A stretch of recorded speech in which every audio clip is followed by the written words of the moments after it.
Ciao amiche ed amici e bentornati nel mio canale. Vedete qui chi c'è? Da questo lato qua, lo vedete? Lo vedete? Lo vedete? Il mitico Sergio Mura della Pizza Fatta in Casa. Ah, benvenuto Ciao a Sergio. tutti! Come va? Tutto bene, tutto bene. Grazie Gigio per avermi ospitato. Oh, grazie a te per essere intervenuto. Guarda, è davvero un onore. Tu lo sai che ti stimo tantissimo, quindi non vedevo l'ora di ospitarti qui e parlare un po' di pizze con i nostri amici che sono già in tanti. Guarda un po'. Mi fa Abbiamo, piacere. abbiamo appena iniziato e abbiamo già tante persone che ci scrivono. C'è Tommy, Auriga, Salvatore, Susi, ciao a tutti. Salutiamo Salvatore ancora, Alex, Salvatore. C'è qualcuno che dice ciao Sergio, ti abbraccio con stima ed affetto. Grazie per tutto. Vedi, poi parlano di Panetti, hanno nominato Franco Pepe. Qua dice addirittura Davide sembra Capodanno, vai di conto alla rovescia. Salvatore che ti saluta, salve Sergio. Anche perché Ciao. diciamolo, questa è la prima live, la prima diretta di Sergio, che non ho mai fatto Sì, dirette. mai. Quindi per la prima volta Sergio è a contatto con i suoi fan. È No, pazzesca questa cosa. con i tuoi. No, no, guarda, questa è gente che ti segue me, ma segue anche te. Guarda che il post che ho fatto dell'annuncio, ma anche il tuo, Sì. ha raccolto un bel po' di commenti e di anche pollice su. Quindi un plauso ad entrambi per il vostro sapere che condividete ogni giorno con noi. Poi ciao, ci chiama, c'è José Gomez Gil, ciao Gigi e Sergio, auguri dalla Spagna. Eh. Hola, hola José. Dobbiamo parlare diverse lingue, così, cioè tre cose io conosco in croce e faccio finta di conoscere lingue. Poi c'è Giuseppe che ti saluta. Siete in tantissimi, siete davvero in tantissimi. Capito. Saluti a Lussemburgo. Sto mostrando commenti davvero a caso, non me ne vogliate se non riesco a mostrarli tutti, ma davvero siete in tanti e grandi, siete i miei Eh. idoli, pazzesco. Massimiliano, gentilissimo, oltre ogni limite. Ehm, Poi c'è Silvana, ciao, ho conosciuto Sergio con la sua pizza qualche giorno fa, vedi, vedi, vedi. Ah, Allora, ragazzi, noi risponderemo alle vostre domande dopo, quindi vi annuncio quando magari potete cominciare a scrivere domande, perché se le scrivete adesso, domande proprio tecniche, rischiamo che poi non riusciamo a rispondere, perché volevamo fare un po' due chiacchiere per capire un po' Sergio, come che si è avvicinato al mondo della pizza fatta in casa, insomma un po' di curiosità, visto che sappiamo poco di Sergio Mura, del mitico Sergio Mura. C'è anche chi ci saluta dalla Svizzera. eh. Ah, fantastico. Vabbè, subito rompiamo il ghiaccio. Sergio, quando è che ti sei avvicinato al mondo della pizza per la prima volta, la pizza fatta in casa? Allora, dunque, al mondo della pizza napoletana nel 2014, 6 anni fa, quando cercavo di fare il passaggio dalle classiche pizze in teglia che si fanno a casa, quelle con la bustina di mastro fornaio tutta intera, si mette e in 2 ore la pizza è già pronta per essere infornata. Nel 2014 mi ero interessato un po' di pizza napoletana ed ero finito in un noto forum su internet in cui c'era un bel covo di persone con questo piccolo fornetto, il G3 Ferrari Delizia. Io l'ho comprato nel 2014 e lì mi sono scontrato subito con un mondo impressionante di bellezza, la pizza napoletana, la pizza tonda, e poi anche di difficoltà. E poi ho scoperto subito che il forno naturalmente non è performante di per sé, impiega tanti minuti a cuocere una pizza e c'erano le modifiche, ma io di modifiche non capisco proprio niente completamente, cioè riesco a far saltare in aria tutto un impianto anche toccando i cavi, quindi praticamente ho ottenuto questo forno mettendogli solo una parabolina di alluminio, che era l'unica cosa che io ritenevo di saper fare, e anche in quella sono riuscito a far macello, perché ho staccato la vite dal soffitto ed era sparita non si sa dove all'interno della cupoletta. Quindi, insomma, vabbè, ho tenuto questo forno per 1 anno e mezzo e nel 2015 ho ricevuto dai miei parenti, da alcuni amici, il mio primo F1, che è quello che adesso ho modificato, l'ho ricevuto in regalo per i miei 50 anni praticamente, e da lì, diciamo, mi sono dedicato un po' meglio. Poi questo forno l'ho fatto modificare e poi praticamente ogni anno ho acquistato un altro forno, non di quelli costosi, ecco, voglio dire, però ho acquistato forni e fornetti, sempre approfittando di occasioni, come ad esempio l'Ardore, l'ho comprato appena uscito e costava 500 euro, e poi è salito fino a... Bei tempi, quando costava. Esatto, era appena uscito, a me era piaciuto tanto, l'avevo preso, e poi così via, li ho presi un pochettino, quelli che ho, e adesso niente, leggendo, documentandomi, ho visto che poi alla fine le pizze riescono, e, e poi sono passato a fare questi video qui, che sono nati per caso, perché in realtà io facevo video per un noto, diciamo, forum, che ha una pagina, e mi dicevano: ma perché non fai un video di come fai? Avevo iniziato a farli, ma me li bannavano continuamente per la musica. Cioè, YouTube, cioè Facebook mi diceva che non li avrebbero potuti vedere perché c'era una musica, non so. Allora niente, mi hanno dato il consiglio, mi hanno detto: ma mettili su YouTube che usi le loro musiche e non sbagli. E così è nato. La È famosa nato. musica country che utilizzi, un blues Io utilizzo country. quello perché sono un appassionato di storia del West, però, e poi perché mi piace un ambiente tranquillo, ecco. Io, Gigio, ho sempre seguito i tuoi video, cosa rara, ho trovato grande piacere perché si respira aria di famiglia, che è Grazie. quello che piace a me. Cioè non c'è, come dire, un mettere in mostra cose alte che però io non riesco a raggiungere. Ho sempre trovato la tua buona volontà di parlare un linguaggio piano, di essere estremamente esaustivo, di mettere tutto, e il piacere che è evidente tuo di fare che gli altri imparino. Questa è una bella dote. La gratuità nel far vedere, la voglia di divulgare, e questo mi è piaciuto moltissimo. Ti ringrazio, ma alla fine, sai, quando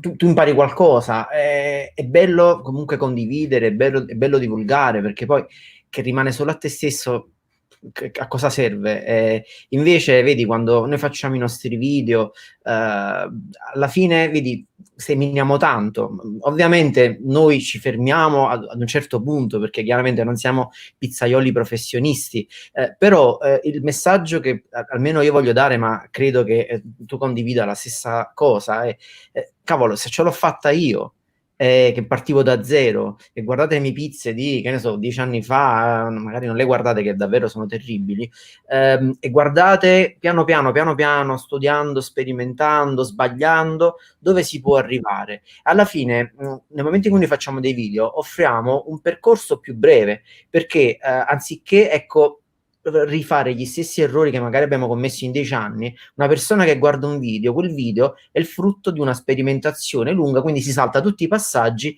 e può fare direttamente, può ottenere quei risultati. Alla fine non c'è alcuna pretesa, la pretesa è quella sostanzialmente di condividere ciò che si è appreso e poi seminare, poi saranno le persone a decidere cosa fare di questa cosa e come evolvere, o semplicemente rimanere lì, quella pizza della domenica. Alla fine non c'è. Allora ti interrompo e mi interrompo perché nel frattempo ci sono un po' di domande. Allora c'è Alessandro Cappai. Sergio, da che paese vieni della Sardegna? Sassari, è una città nel nord Sardegna. Sì, SS è la targa di Sassari. SS, sì.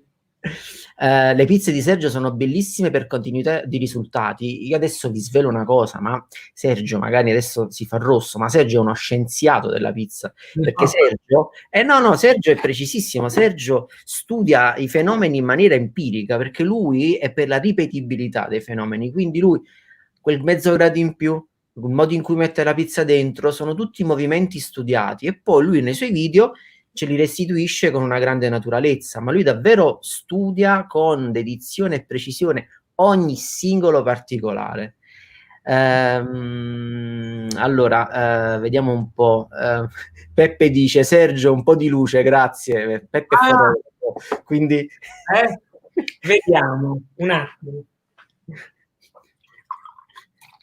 Peppe c'ha questa deformazione professionale che se non vede luce... Comunque adesso guardate, siamo qui nella location in cui Sergio fa i video, Forse ci siamo. Ah, sì, benissimo, grazie. Vediamo se riesco ad appoggiare questo. Sì, più o meno ci siamo, dai. Qui abbiamo addirittura un po' di sano campanilismo sardo. Se Sergio fosse cagliaritano sarebbe top. Ma cagliaritano tifoso o cittadino? Come? Come cittadino o come tifoso del Cagliari? Questa è una no, in Sardegna tifiamo tutti per il Cagliari. Ah, beh, allora sei un po' cagliaritano dentro, la diciamo. Poi domani sarò a Cagliari per lavoro, ci vado tutte le settimane. Vedi? Quindi... sì, questo sì. Francesco ci dice: Sergio è un napoletano mancato, le sue pizze sono da fare invidia anche ad alcune pizzerie napoletane, è verissimo. Saluti alla tua bella Sardegna. No, è davvero. Dire una cosa. Allora, dunque, questa cosa del confronto con le pizzerie è una roba che apparentemente potrebbe far piacere, però il confronto con i professionisti mi mette sempre in grave condizione di disagio. Perché? Perché io sono a casa, faccio 4 pizze, ne faccio 5, le faccio con calma, le faccio tutte a modino, come dico io. Stare in una pizzeria col cliente che la vuole bianca, l'altro che la vuole rossa, l'altro che la vuole alta, bassa, e avere tante comande, tanti clienti, la velocità con cui si deve servire. Io credo che un professionista sia tutta quella roba lì. Io tremo solo al pensiero di stare dietro un cliente che ha 7 pizze da fare e le vuole tutte e 7 velocemente e tutte diverse.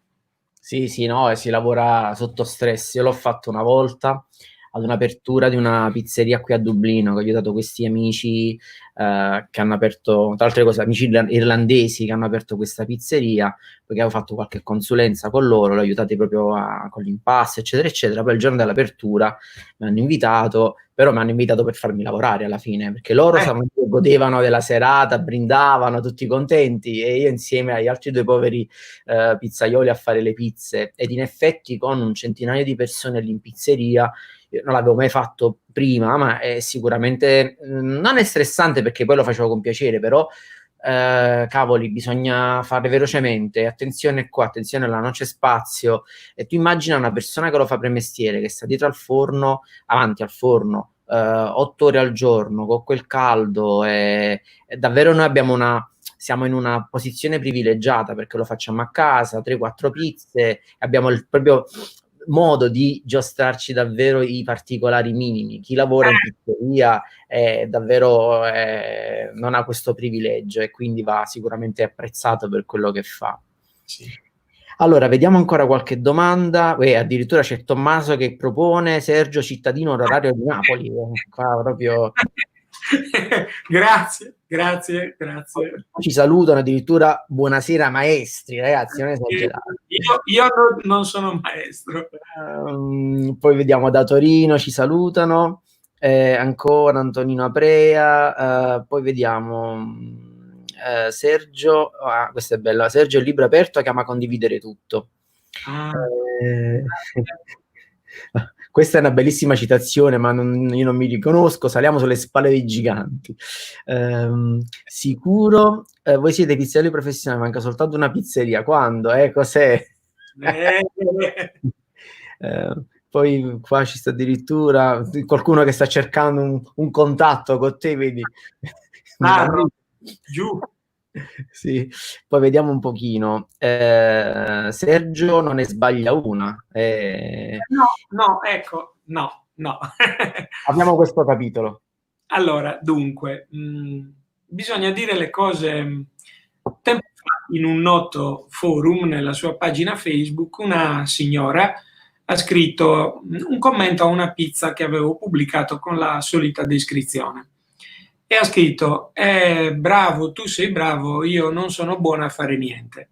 Questa roba mi è talmente dispiaciuta, perché mi ha aperto di colpo la responsabilità che si ha anche su uno strumento così da poco come un social network, che si ha nel trasmettere dei messaggi. Io non me l'aspettavo, sono rimasto molto colpito, perché ho proprio letto il dispiacere di questa donna che diceva: io vedo cose belle ma non sono buone a niente, ha detto.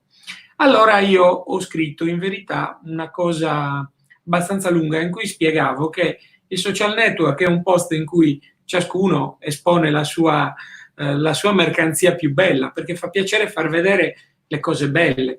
Però dicevo anche che, insomma, a fronte di tante belle ce ne sono probabilmente altrettante meno belle. Nel caso mio dicevo che proprio la sera prima, quando avevo fatto questo, diciamo, quella pizza, una mi era caduta e seguendo le leggi di Murphy, naturalmente era caduta dalla parte degli ingredienti. Avevo urtato con la pala mentre infornavo nell'F1, avevo urtato la pietra e quindi la pala si era girata e avevo rovesciato la pizza. Poi non parliamo di altre che magari apparentemente sono anche belle, però in realtà sono immangiabili perché magari il lievito madre non ha fatto crescere bene il cornicione, o altre perché magari non si sono cotte bene come sarebbero dovute. Insomma, è difficile dire che non se ne sbaglia una, non è vero, non nel mio caso, ecco, perlomeno ne sbaglio continuamente. Ma infatti far conoscere anche il processo dietro gli errori è importante perché è attraverso gli errori che impari a non farli. Quindi, infatti, vorrei preparare proprio un video con tutte le sciocchezze che ho fatto, gli errori. C'è un video molto vecchio dove faccio la pizza col metodo combo e l'ho lasciato alla fine come blooper nei film. Mentre prendo la pizza dal forno, mi cade sul vetro del forno, chiaramente dal lato del condimento. È bellissimo. Allora, torniamo a leggere qualche domanda. Qui dice Matteo: bisogna schiacciare il cornicione durante la stesura o no? Ho trovato alcune differenze tra i vostri video. Vai, Colpa mia. la tua. È colpa mia. Allora io, per fare il precisino, come insomma poi a casa mia mi permetto di fare, c'è una cosa che non sopporto. Io amo molto la maculatura, la ricerco perché la desideravo col mio primo F1 quando era depotenziato. Quindi quando l'ho modificato e sono riuscito a raggiungerla, gli sono rimasto affezionato. Ricerco proprio quel modello di pizza. E allora devo dire che, insomma, il cornicione io lo schiaccio molto spesso, ogni volta che vedo bolle che crescono, perché poi quelle bolle diventeranno nere, ma nere grandi. Già vengo criticato continuamente da tutti quelli che dicono che la maculatura sono pizze bruciate. Ci manca solo che le bruci proprio. Allora io quando faccio la stesura, se mi accorgo che ci sono bolle evidenti, ormai ho imparato a riconoscerle, quelle che poi cresceranno smisuratamente e diventeranno nere, allora io passo e le schiaccio tutte quante, una per una, e devo dire che in realtà poi, siccome i condimenti stanno un po' interni, io li tengo a 2,5 cm dal bordo, poi in realtà il bordo esplode lo stesso, cioè non ha problemi.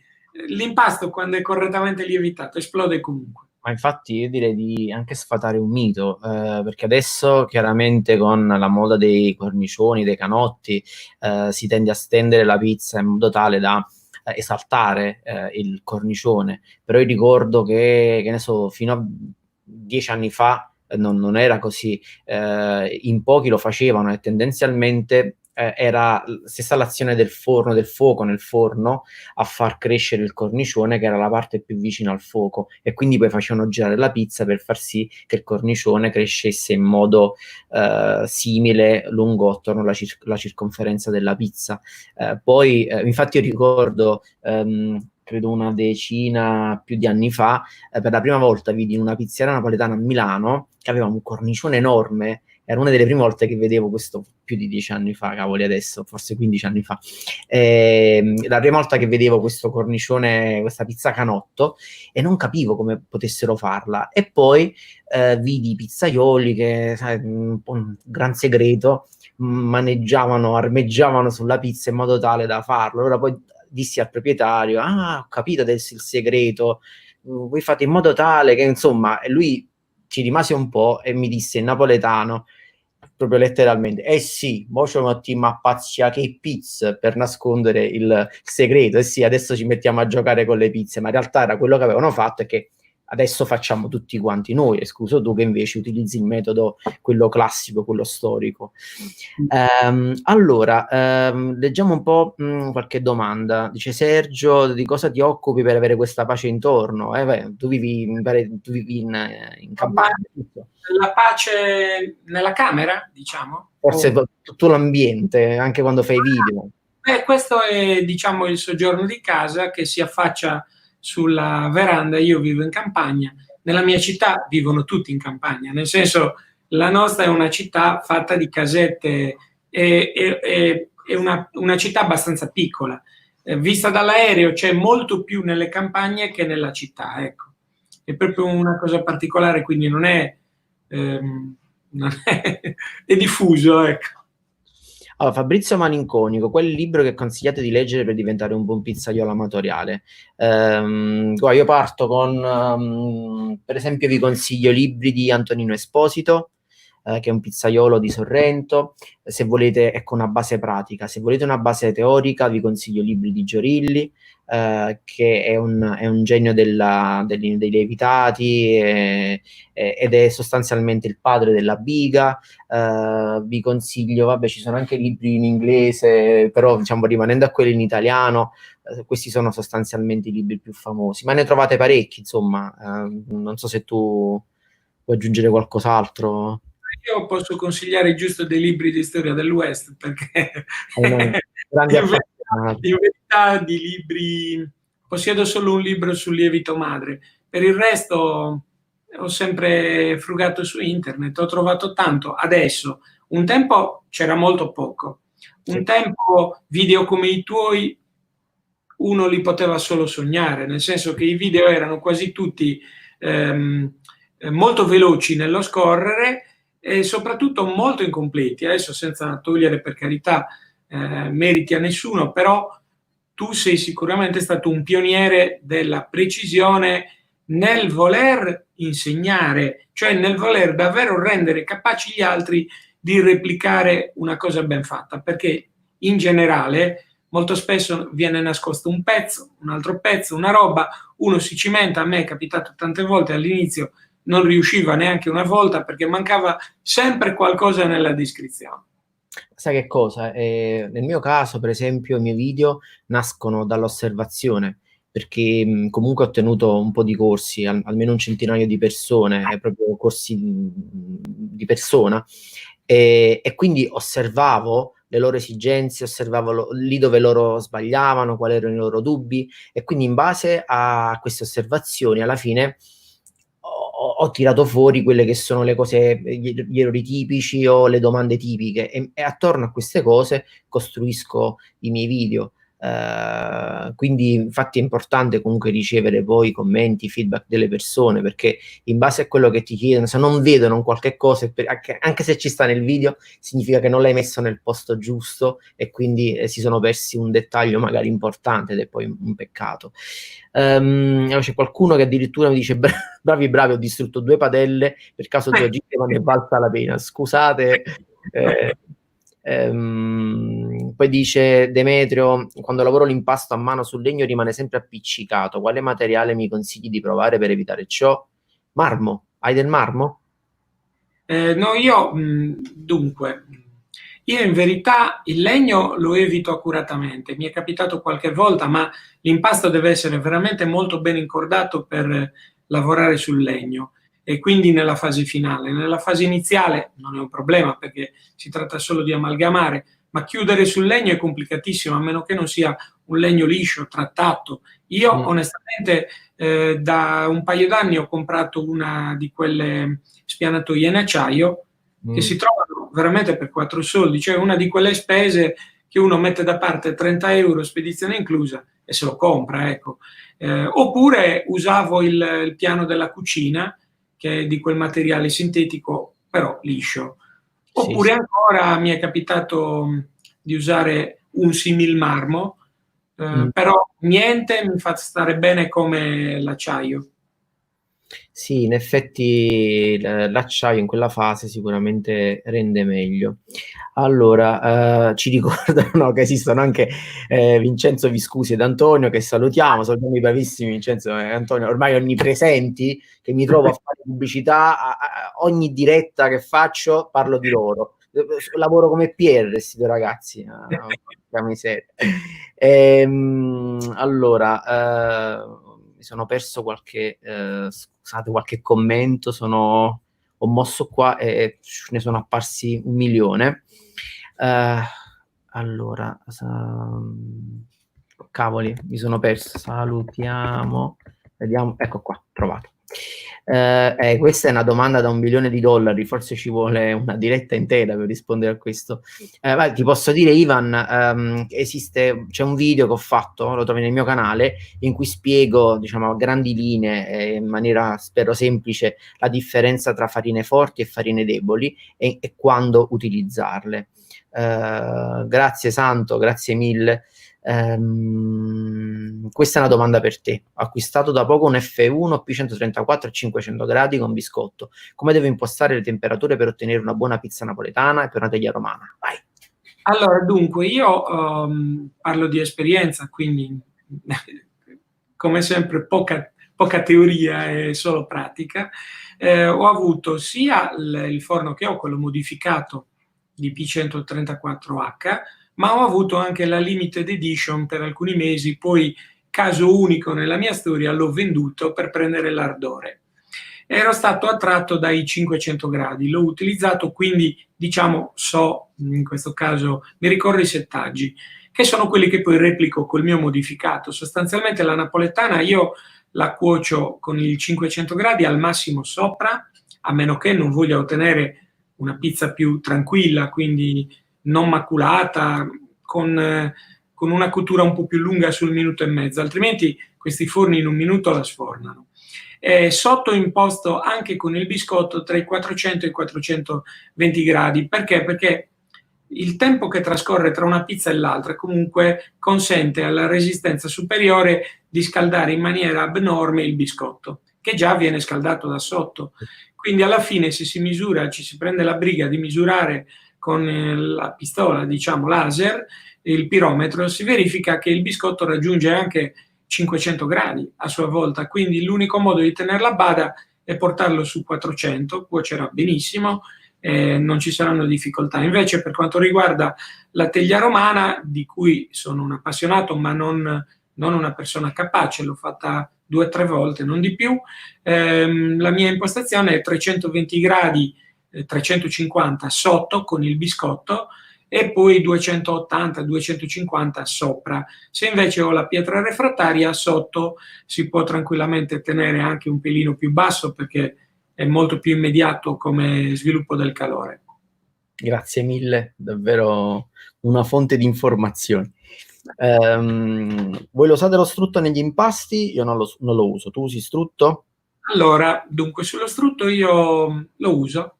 Quando lo uso ho smesso di scriverlo, nel senso che ho visto che scatta una guerra di religione, però in realtà una cosa è certa, lo dicono teorici, non facciamo nomi, però ci sono dei teorici anche su internet che studiano queste cose e dicono che sotto il 4% non ha senso. Sopra il 4% certamente vi invito a provarlo, sparirà quasi del tutto l'effetto gomma del cornicione. Anche man mano che la pizza si raffredda, perché a noi domestici fa in fretta a raffreddarsi una pizza mentre ne facciamo un'altra. Con lo strutto io non ho mai avuto effetto gomma nel cornicione. Lo uso meno di una volta, però continuo a usarlo occasionalmente. Non lo uso anche perché nel momento in cui tu lavori sull'idratazione riesci ad ottenere, secondo me, quel tipo di morbidezza che otterresti con lo strutto. E allo stesso tempo hai un prodotto che puoi offrire ai tuoi amici magari vegetariani o vegani, quindi diciamo che è una cosa importante rispettare persone che magari non mangiano carne o affini. Ti chiedono, ma sei mai andato a Napoli come pellegrinaggio? Allora sì, sono andato a ridosso dei 50 anni per lavoro, ero a Caserta e dei colleghi, sapendo di questa mia passione, mi hanno portato alla pizzeria da Michele a Napoli, in Condurro. Siccome uno degli amici era di Napoli e evidentemente conosceva le persone, eravamo numero 44 all'ingresso, me lo ricordo, c'era una fila immensa, lui ha bussato e con una faccia tosta incredibile gli ha detto in napoletano: questo guaglione amico mio, fagli vedere come fate. Mi hanno portato dentro e mi hanno lasciato, intanto che i miei amici facevano la fila, una mezz'oretta a bocca del forno. Mi hanno fatto vedere come stendono, ho fatto tanti filmini, fotografie. È impressionante vedere il lavoro della pizzeria da Michele. E poi Dulcis in Fundo hanno corrotto il capo pizzaiolo e si sono fatti vendere una maglietta, il Tempio della Pizza, che ho qua a casa mia, da Michele, il Tempio della Pizza, me l'hanno regalata all'uscita. Mi hanno detto: questo è un regalo ulteriore per te, e mi hanno dato la maglietta della pizzeria da Michele. Che buona, eh? Buonissima, la più buona per me. Sì, sì, sì, i miei ricordi di infanzia sono legati a quella pizza, a parte le file enormi, però io andavo sempre intorno alle 4:30 del pomeriggio per non trovare persone. Prima, ma adesso credo che, adesso no, magari con la pandemia no, però fino a prima della pandemia credo che pure alle 4:30 fosse impraticabile. Qui addirittura Sergio è il papà di tutti noi pizzaioli da cameretta, ti vogliamo bene. No, sono io figlioletto più che papà. Ora che tifi il Cagliari mi sei ancora più simpatico. È strano trovare un sassarese che tifa per il Cagliari, di solito tifano la Juventus. No, no, impossibile. In Sardegna si fa tifo per il Cagliari. Una domanda per Sergio: che video stai preparando ora? Hai qualche nuovo forno da testare? Dunque, per quanto riguarda i forni, sto puntando l'Unicoda da 16, che però insomma si scontra con la dura realtà che è dettata dalle regole della casa, cioè da mia moglie. Avere 5 forni in giro per la casa, 4 dentro, uno in veranda, più un altro, il Ferrari Delizia nel magazzino che abbiamo qua, è complicato. D'altra parte io non li vendo perché comunque mi affeziono, li uso a giro, e quindi non lo so, se mi capiterà che qualche amico lo acquista e me lo fa provare, ben volentieri, altrimenti ho un accordo con quelli di Zio Ciro per la prossima settimana. Andrò, loro stanno in Sardegna, io ci passo davanti per lavoro 3 volte alla settimana, e siamo d'accordo che andrò a fare dei video su Bitocco Tomini, il piccolino di pietra che hanno loro. Gliel'ho proprio chiesto io, perché mi chiedevano mai subito Cottomini, e loro mi hanno detto: se vieni qui lo puoi usare qui e pace. Invece il video che sto preparando sostanzialmente è finito, ma ha bisogno di un paio di rifiniture sul doppiaggio e sull'impasto fatto a mano all'80%, perché il noto forum in questi giorni hanno propagandato tantissimo la pala fatta con l'80% di idratazione, però con la planetaria. E tra i commenti ho letto non pochissime persone che non dispongono del mezzo, quindi chiedevano: ma si può, non si può, non si può. Vi devo dire con grande sincerità, come sempre, che in questi 2 giorni ho provato e solo oggi sono riuscito a farlo, l'80% a mano. Ho fatto 2 buche, una ieri e una ieri sera e una ieri mattina, non ci sono proprio riuscito. E oggi invece, ascoltando tra l'altro i consigli che avevano messo in calce a un mio video sull'impasto fatto a mano al 70%, mi ricordavo che mi avevano dato dei suggerimenti, sono andato a cercarli e sono riuscito a fare l'80% proprio con quei suggerimenti, e farò questo video che magari può essere d'aiuto a me, no, perché non uso quelle idratazioni, però a quelle persone che magari vogliono fare quella pala lì o altre pale, magari gli può essere d'aiuto. Beh, non vedo l'ora di vedere questo video allora. Vorrei farvi i complimenti ad entrambi, non solo per le bellissime pizze, ma anche per la capacità comunicativa. Ogni volta che vedo un video di Sergio mi mette di buon umore. Che bello, che bello. Siete voi il miglior metodo combo. Questa forse è una domanda alla quale puoi rispondere tu, perché io, stando in Irlanda, qui col gas è diverso. Cosa cambia tra il tubo da 37 millibar a 32 dell'Unicoda? Quale deve prendere? non cambia il tubo, cambia proprio l'adattatore e non è da 32 ma da 30. In Italia noi usiamo i 30 millibar. Un tempo il sito di Unicoda, di Uni, quando io ho comprato il Coda, quando l'ho preso, era più chiaro, si andava nella bandierina europea, si sceglieva Italia e appariva automaticamente 30. Adesso loro hanno aggiunto un po' di confusione perché mettono anche il 37, però in realtà quando arriva col 37 non c'è l'adattatore per la bombola, quindi bisogna comprare un ulteriore adattatore. Se uno trova il 30 fa prima, prende quello. Ecco. Sergio, sei veramente una bellissima persona. Grazie. Vediamo un po' qualche domanda. Qua secondo me stiamo indietro forse di un quarto d'ora. Però quando sembra impossibile che una pizzeria che fa pizze tutti i giorni, che segue temperatura e umidità tutti i giorni, riesca a fare pizze mal impastate. È più facile farle bene che male. Dipende, ragazzi. Poi c'è chi ci saluta da Bilbao. Una sabbia deve essere alle prese con le pizze in casa, perché è il modo migliore che mangiarle a casa.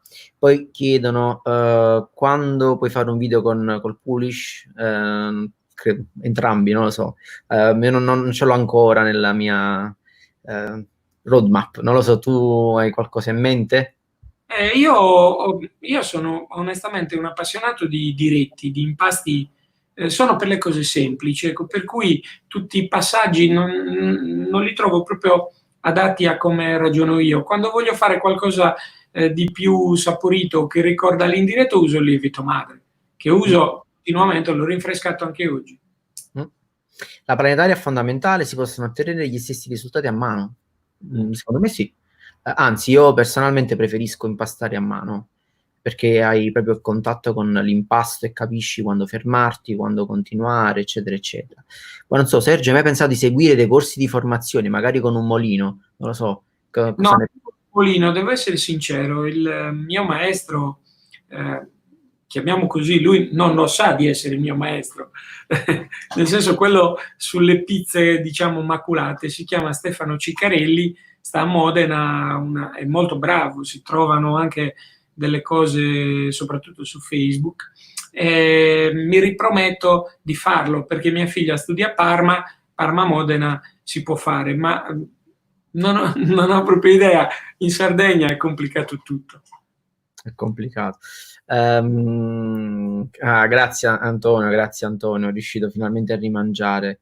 Geni è lui, non sono due geni. Io ho fatto solo 2 video col metodo combo dicendo che l'ha inventato lui. No, vabbè, però comunque credo che si riferisca a tutte le tecniche che condividi con il resto dei video, a prescindere. Vediamo. Migliore idratazione per la pizza a casa, secondo te? Io 65%. Sì, dipende da come intendete cuocere la pizza, chiaramente. Sul forno di casa 70%, altrimenti diventa una sottiletta secca. Poi qui dicono è buono un fornetto G3 Ferrari, dovrebbe comprarlo questo Edoardo Nicoletto. Io dico è buono se lo modifichi, però se lo modifichi perdi la garanzia. Così com'è ottieni dei risultati molto buoni, secondo me non diversi dal metodo combo. E mi posso permettere di dare un consiglio a chi chiede questo? Valutate anche un'ipotesi che io stesso sto valutando, ma che per i motivi già citati, insomma, devo andarci piano, ma leggermente più costoso. Ce n'è uno che è addocchiato, che è un mix, si mette sul fornello, si chiama fornetto Il Lillo, si mette praticamente sulla fiamma e poi ha la resistenza che da poco questi signori che l'hanno inventato, marito e moglie, hanno adottato una resistenza maxi da 1500, quindi sostanzialmente come quella dei modificati G3 Ferrari. Costa sui 130 euro e ho visto fare delle belle cose. Sì, una confermo. Poi ci chiedono, si può usare anche il lievito istantaneo? Io non l'ho mai usato. Tu hai esperienza in merito con le pizze? Io quello secco, ma non istantaneo. Nostro fornaio, 7 grammi. Allora cerco di mostrare un po', questo abbiamo risposto, no, questo qua no. Paraisola planetaria, no, io non conosco questa planetaria. Grazie Michele per i complimenti, ti fanno ancora complimenti. Poi ragazzi, non ripetete le stesse domande, cerchiamo di rispondere a tutti. C'è Salvatore che dice: visto che sei sardo, secondo te la bottarga è un ingrediente da pizza? Se sì, con cosa l'abbineresti? Diciamo che la bottarga si può tranquillamente abbinare a tante cose, però soprattutto certamente alla pizza bianca, proprio nuda, va bene così, si può abbinare a tante altre cose, voglio dire. Si può mettere con i carciofi, ad esempio, che è proprio, come dire, l'ideale, però sinceramente io non sono molto per gli ingredienti di pesce, ecco, per capire, sulla pizza. Ho proprio un limite culturale che mi ferma. Oltre una certa soglia non vado con gli ingredienti.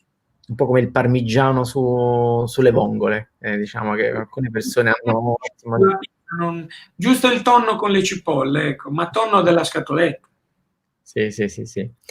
Poi c'è Metinod che fa una domanda su un altro canale che gestisco su avvistamenti UFO, poi magari mi contatti e ti spiego Metinod.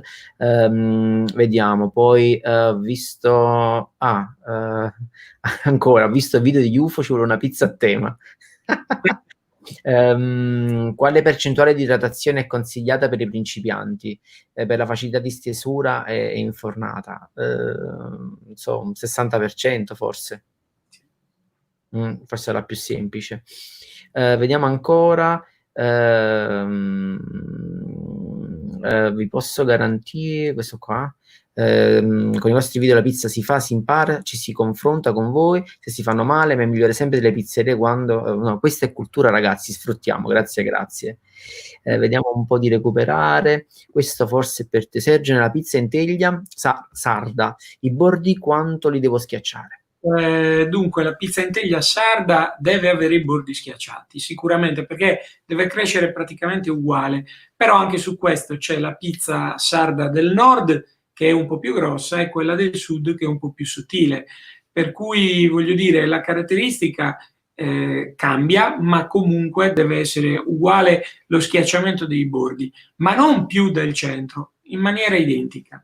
Non bisogna mandare aria nei bordi, ecco. Questa cosa che c'è un modo diverso, Sardegna del Sud e Sardegna del Nord, è fantastico. Perché poi vedi, anche in Campania magari le pizze come si fanno, che ne so, a Caserta sono diverse a Napoli e la distanza è forse una ventina di chilometri, quindi immagino poi nord e sud di una regione le differenze sono ancora più marcate. Vediamo un po', ci chiedono robe proprio tecniche, ma non abbiamo tantissimo tempo, quindi cerco di rispondere, di mostrare le domande alle quali possiamo rispondere in velocità. Vediamo. Questo un pirometro efficiente, Fabio Tonino Giudice. Ma non lo so, personalmente ne ho preso uno su Amazon da una quindicina di euro ed è quello che riesce a misurare fino a 500 gradi, quindi quello credo che abbia un livello di precisione leggermente più alto rispetto a quello che arriva a 350 gradi. Ok, vediamo un po'. Pietra lavica al posto della padella nel metodo combo, che ne pensate? Ma dipende se è vera pietra lavica, se è vera pietra lavica, perché in realtà quando dicono pietra lavica magari è anche alluminio ricoperto da materiale, come quando dicono le padelle in porcellana, in ceramica, in realtà non sono in ceramica, sono comunque alluminio ricoperto da uno strato antiaderente.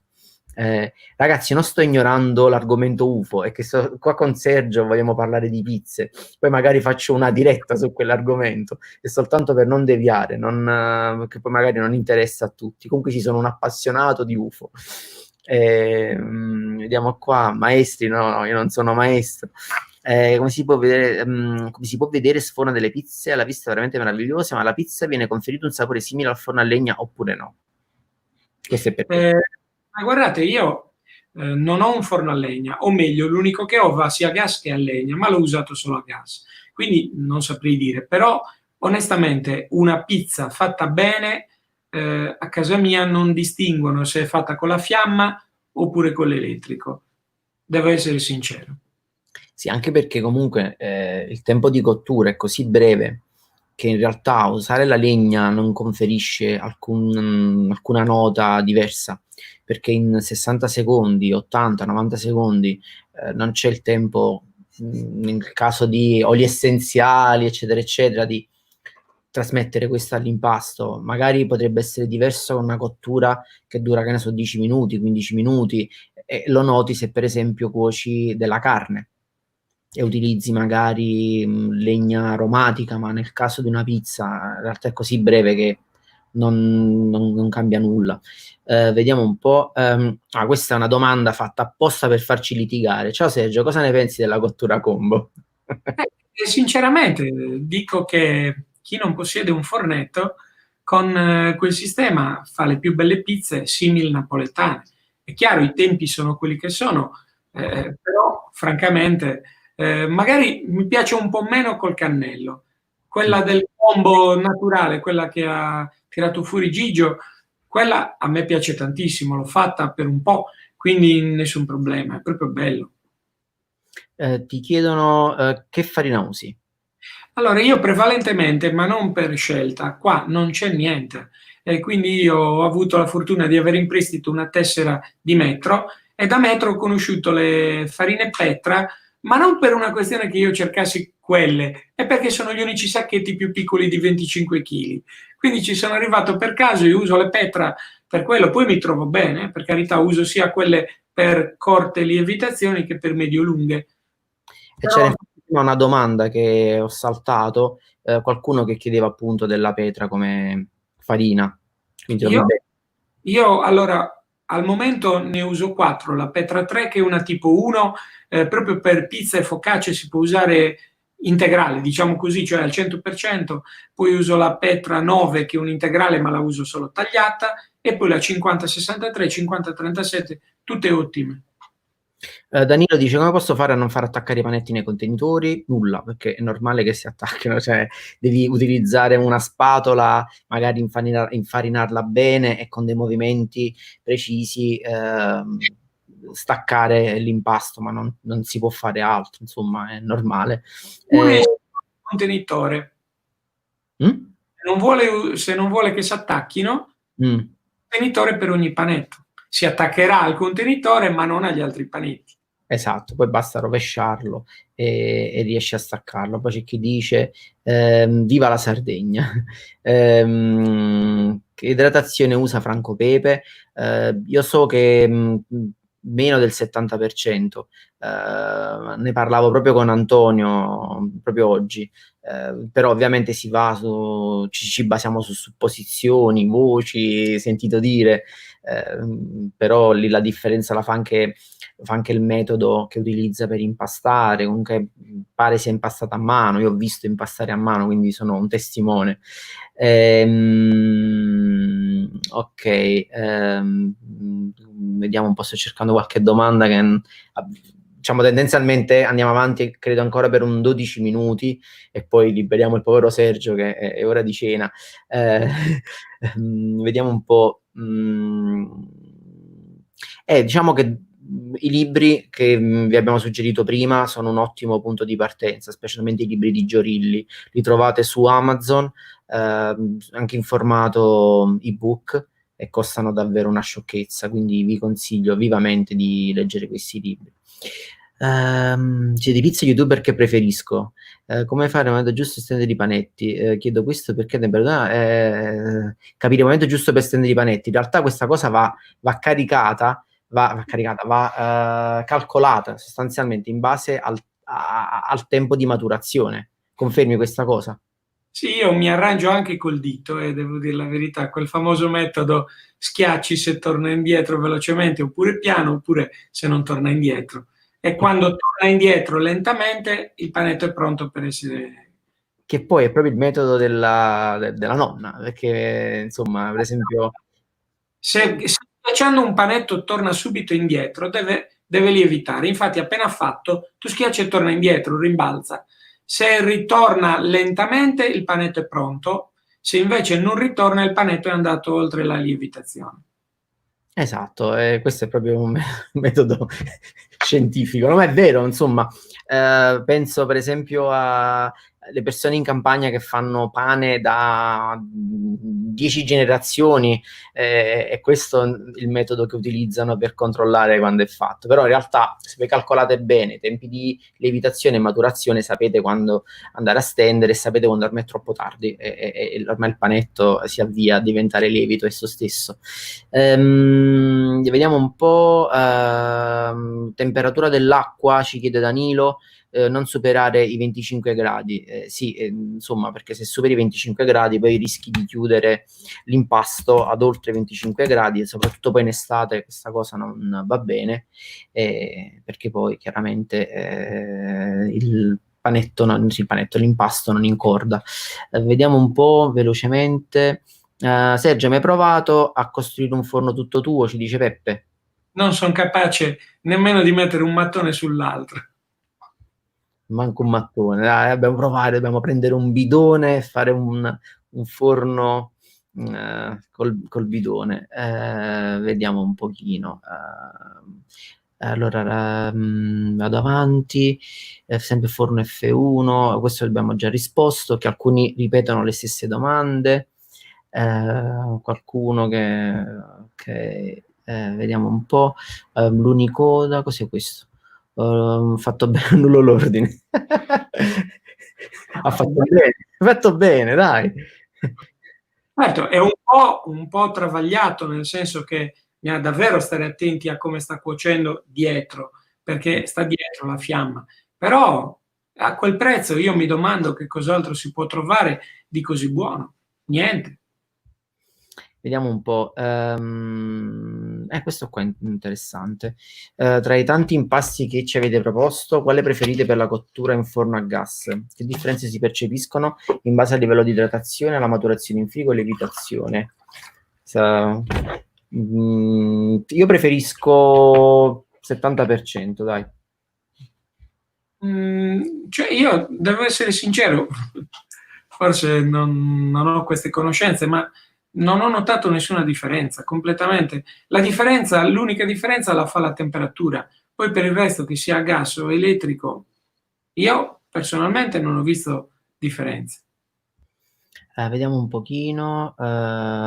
Davide, oggi dopo ben 70 giorni recuperato il forno, ho fatto la mia prima pizzata con la mia famiglia e con quella della mia ragazza. Pizzata per 10 persone, è andata benissimo, grazie di cuore ad entrambi. Ah, bravissimo. Poi c'è Raffaele, la tua competenza nel videomaking e nella pizza sono andati a pari passo, ti fa aiutare nell'editing o fai tutto tu? Non so a chi si riferisca, tu ti fai aiutare da qualcuno? No, faccio io. Ho imparato 4 cose. Faccio quelle 4, sono sempre quelle. Non cambia niente. Cioè, per me è il piacere di far vedere le cose, non ho capacità di montaggio, niente, faccio così, molto semplice. La trama, il plot è sempre uguale. Eh, Mm. No, vabbè, io faccio video, vabbè, su YouTube da qualche annetto ormai. Sono stato sempre un appassionato, sicuramente farne tanti, farne almeno un 4 al mese ti aiuta a migliorare. Poi mi confronto con persone che magari lavorano nell'ambiente televisivo, chiedo feedback, cerco di capire come migliorare perché a volte pure piccole cose fanno la differenza. Chiaramente si parla di pizze, quindi non ambisco a diventare Steven Spielberg, però chiaramente se un video cerchi di raccontare le cose in maniera più veloce, più essenziale, sicuramente è un video che è più godibile. Vedi la differenza tra i video che facevo 2 anni fa, che davvero erano... e adesso i video di adesso che magari sono il racconto è un attimo più veloce. Vediamo un po', cioè, ancora 6 minuti. Qua dice c'è un Dario, dice fa invidia con tutta la grandine che sta facendo a Monza. Dai ragazzi, che l'estate è alle porte, forza, forza. Allora, Blue Eagle, per non far collassare i panetti, che cosa è importante fare? Qual è la tua su questa cosa? Guardate, io sinceramente tengo d'occhio i miei panetti. Eh, cioè il problema, la variabile principale che io ho trovato è la temperatura. Tutto sta intorno alla temperatura. Guardate, i calcola pizza aiutano entro un certo limite perché usano un modello matematico per cui secondo me funzionano bene solo al centro del modello. Se si va per gli estremi, cioè troppo caldo o troppo freddo, sono molto fallaci, ma soprattutto col caldo. Per cui anche seguire la loro ricetta, loro te la danno, tu gli metti 24 ore con 28 gradi in casa, loro te la danno. Io che faccio sempre 24 ore, vi dico che in estate non si può fare. Per cui l'unica cosa è tenere d'occhio la temperatura e regolarsi con i tempi e non collasseranno mai. Poi c'è però, Gigio, onestamente, tanta gente che si agita perché il panetto cresce un po' in orizzontale anziché in verticale. Lì dipende da come lo sistemate. Se li mettete molto vicini, più probabilmente staranno in verticale. Dipende anche da quanto è grande il contenitore rispetto ai panetti. Se i panetti sono singoli, tendenzialmente un po' scendono anche sui lati, trovano spazio, non c'è niente di strano. Assolutamente. Eh, questa... Ciao Gigio, sono un cugino di Vincenzo. Ciao Tom. Gigio, dove faccio lievitare la pizza in frigo o fuori? Please rispondimi. E dipende, se fa caldo, come diceva un secondo fa Sergio, conviene magari valutare una lievitazione, maturazione in frigo, visto che adesso la temperatura incomincia a diventare meno controllabile e più soggetta alle giornate, quindi 30 gradi, 32, 35, diventa davvero un azzardo far lievitare a temperatura ambiente. Vediamo un po'. Farine consigliate, vabbè, io uso farine irlandesi o inglesi, quindi purtroppo anche io sono molto limitato nella scelta. Come mai questo qua, l'impasto è appiccicoso non lavorabile, se lo prende rapidamente si attacca, si fa colpo dell'olio. Dipende probabilmente da l'impasto l'hai fatto a mano oppure l'hai fatto con l'impastatrice. Questo è il punto, capire perché possono essere mille fattori diversi. Sto cercando di correre per provare a leggere un po' tutti, ma è difficile. Perché a volte si usa aggiungere un po' di parmigiano sulla pizza. Grazie e complimenti a entrambi. Questa è la cosa per la quale mi lasciano la maggior parte dei commenti negativi su il parmigiano o il pecorino sulla pizza. La tradizione napoletana, la mettono, io gliel'ho chiesto alla pizzeria da Michele, loro lo mettono sempre, fa parte del rituale di stesura, ci vuole perché contrasta un po' il sapore, diciamo, umile della mozzarella, impreziosisce un po', certo parlarne oggi con tutti i gusti che abbiamo nelle pizze può sembrare strano, ma immaginiamo il mondo in cui c'è la margherita e la marinara, mettere quel po' di parmigiano o di pecorino è proprio quello che faceva la differenza. È vero, dona proprio quella sfumatura di sapore che rende la pizza unica. Vediamo un po', ho fatto un saltone qua, mi dispiace ragazzi, ma il software che sto usando, poiché state lasciando tanti messaggi, mi fa saltare blocchi di messaggi, no? E quando torno indietro ormai li ho persi, quindi poi magari faccio una diretta per recuperare i vostri messaggi. Ancora qualcosa, tu stai dando un'occhiata ai messaggi? Riesci a Sì, vedere? sì, uno che chiede Davide, quindi più caldo fa, meno ore di lievitazione vanno fatte? Dipende, se usi il frigo, no. Se non usi il frigo, sì, al 100%. Poi ci chiedono impastatrici, prezzo, ma dipende sempre dal budget che avete, ragazzi. Ce ne sono tantissime sul mercato. Sono arrivato allora alla fine. Ecco qua, partiamo dalle ultime. Quali farine vi piacciono di più? Abbiamo detto, insomma, quelle che troviamo, perché purtroppo non abbiamo una grande scelta. Poi Sergio che dice: Non sapevo del parmigiano, è stata una grande scoperta. Poi buonasera, che bello parlare di pizza e pizza a portafoglio. Che tipo di impasto ha? Penso che la pizza a portafoglio abbia una idratazione più bassa. Basta. Però è una normale pizza, Quindi semplicemente morbida, niente di più. Quando da ragazzino le compravo costavano tipo forse 1.000 lire. Era fantastico, c'erano queste pizzerie a Napoli che avevano sai, Pacco il fu. bancone riscaldato fuori, e quindi ti facevi queste pizze che erano più o meno grandi così, insomma, così più o meno, ed erano saporitissime. Magari erano una schifezza, però se ricordo è davvero evocativo. Questo abbiamo già risposto: temperatura ambiente d'inverno e magari d'estate meglio temperatura controllata. Forno a gas, come si fa a capire quando posso infornare senza pirometro? Questo è sinceramente un bel problema. Bisogna un po' andare a sentimento, regolandosi come? Con gli strumenti empirici di cui disponiamo, cioè si sa che questi fornetti a gas, tutti, sostanzialmente raggiungono i 450 gradi in circa mezz'ora. Per cui, siccome ai 450 gradi, se non si ha il biscotto, equivale quasi certezza di bruciare il fondo della pizza, si può infornare dopo 20 minuti. Poi c'è da considerare anche il colore delle pareti. Allora, se utilizzate un forno fatto in mattoni, dovete utilizzare il metodo appunto dei pizzaioli o il metodo della nonna in campagna. Quindi quando il mattone cambia colore e passa dal rosso, che è il colore classico del mattone, a bianco, significa che ha raggiunto la temperatura. Questo è diciamo, il metodo che si utilizza da sempre in pizzeria, senza il pirometro. Quindi a quel punto significa che è arrivato in temperatura.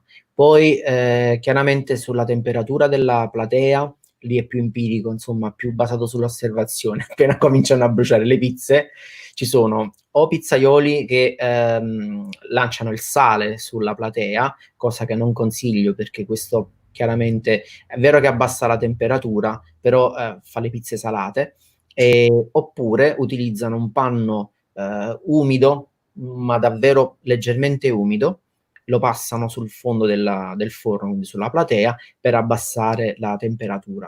Ma in realtà questo è il ruolo poi del fornaio, insomma, la persona che si occupa di infornare le pizze, che deve fare attenzione a queste cose. Rispondiamo ancora a un paio di domande e poi salutiamo. Vediamo un po' domande a caso, non lo so, ce ne sono davvero tante. Temo a questo punto di fare un torto a qualcuno. Qua c'è qualcuno che ci dice però ancora insieme ragazzi, vero? Ci vogliono ancora insieme per qualche cosa. Vediamo, vediamo. Sto corteggiando Sergio da un po' per fare un video insieme. Vediamo se riesco a coinvolgerlo in qualche progetto simpatico ma utile al tempo stesso. Vediamo, vediamo. Che cosa vogliamo dire più?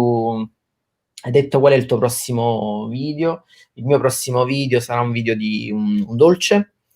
Sto cercando di alternare, una settimana faccio un dolce, cioè io non faccio niente, io riprendo soltanto, è mia moglie che fa i dolci, e la settimana successiva invece si fanno lievitati. Poi vabbè, è in arrivo, non credo questa settimana, forse già dalla prossima, un nuovo format. Non anticipo troppo perché me lo voglio finire di studiare bene, però spero che vi piaccia. Insomma, è una roba simpatica, è una diretta, quindi preparatevi, non ha a che fare con le pizze, ma ha a che fare con il cibo. E quindi poi mi servirà il vostro aiuto in diretta. Vediamo, sarà penso una diretta di un'ora a settimana. Vediamo come vanno, come andranno queste dirette e poi vediamo. Insomma, cerchiamo di fare qualcosa di nuovo, di simpatico, di coinvolgere le persone. Questo è tutto. Forni nuovi non ne compro, quindi fate sempre la domanda, che pure mia moglie mi caccia, diciamo, al prossimo forno mi caccia via di casa. Sergio, vuoi aggiungere qualche cosa prima di salutare tutti? Ti ringrazio tanto di avermi offerto questa bella opportunità. Non mi era mai capitato di essere stato cercato da qualcuno e quindi è una cosa nuova. Mi ha fatto piacere stare con te davvero e con tutti voi, insomma, che seguite Gigio. È bello, si sta in serenità ed è quello che io desidero, quindi sono contento. No, grazie a te per il tempo dedicato a questa cosa, perché comunque non è che nasce oggi questa cosa, insomma ci siamo sentiti la scorsa settimana, abbiamo fatto un test, abbiamo chiacchierato, quindi non è soltanto il tempo che ci ha gentilmente dedicato a questa diretta, ma anche ciò che abbiamo fatto nei giorni precedenti, quindi ti ringrazio davvero doppiamente per la tua disponibilità, la tua simpatia, la tua precisione, e niente, mi auguro di vedere questo video che hai citato al più presto e niente, poi magari un giorno faremo una collaborazione, un video insieme, cercheremo di coinvolgere poi le persone in qualche modo. Ti ringrazio tutte le persone che ci hanno seguito questa sera, un abbraccio a tutti e ciao e alla prossima. Ciao.